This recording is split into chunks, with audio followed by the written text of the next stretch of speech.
when you enter the house, you have this little, just a narrow little entryway.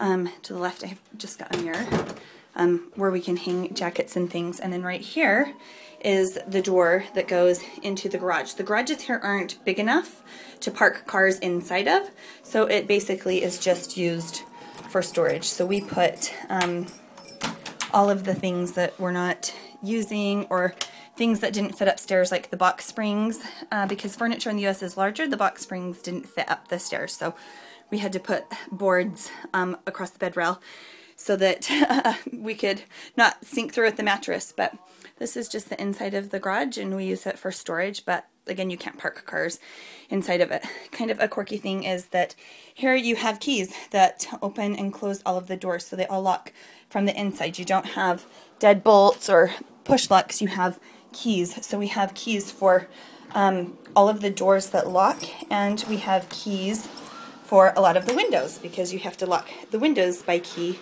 as well, and the windows don't have screens on them like our home did in the US.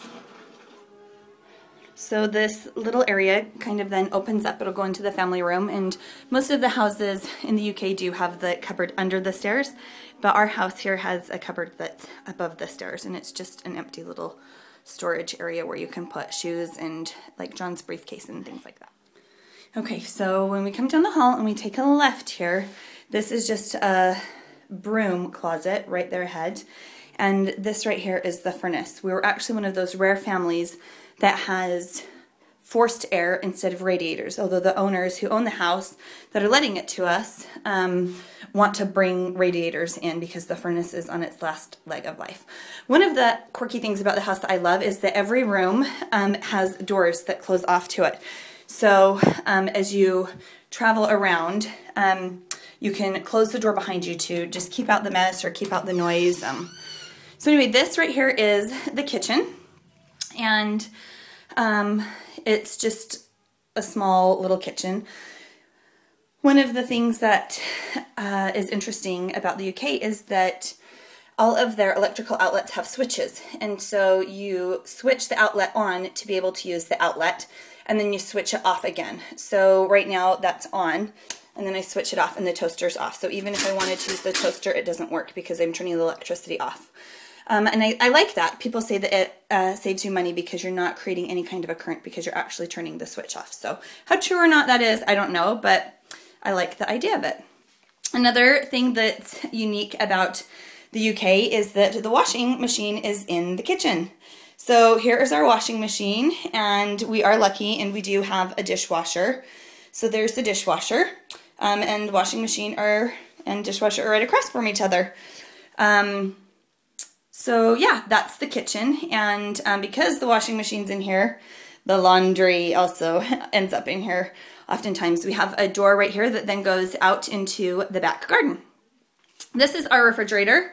You can see that it is quite small, and the bottom bit is the freezer portion, and it doesn't work really well. The food here, if you buy fresh fruits and vegetables, you're lucky if it lasts a week. So if I buy like a package of stir fry, I have to cook it within 2 days or else it goes bad. So the fridge isn't really cold, doesn't keep things really fresh. You have to buy and eat it. So John suggested that I go grocery shopping twice a week because it's really hard to keep food good for an extended period of time. So there's the kitchen. Right across from the kitchen directly is the dining room. And it has taken me some time to get used to having a carpeted dining room, especially since I have a 2-year-old and a 5-year-old, because I just picture drinks and spaghetti and sauces spilled all over the carpet, but it's carpeted.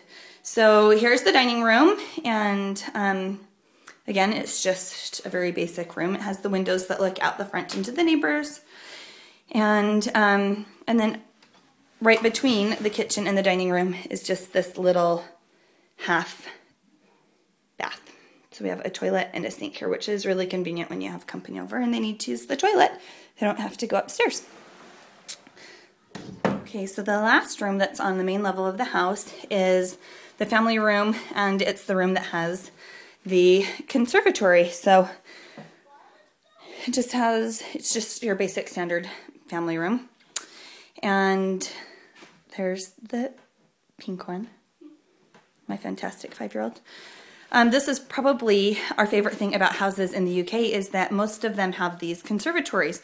So it's just like a little nook that has windows. And some of them, the tops are windowed as well. Ours isn't. But it's a nice way because it is so cloudy and cold in the UK. It's a nice way to get some natural sunlight into your home. And it even makes it warmer. Our house here stays very cold. Even on the hot days, our house is cool inside. So on the cold winter days, it's freezing inside. And it's pretty expensive. So we usually try not to adjust the temperature in the home much. So we'll just dress warm, throw on blankets. But this is the conservatory. And the family room. So it kind of gives you an idea of what that first level of our Harry Potter house looks like. So our next is venturing on up the stairs.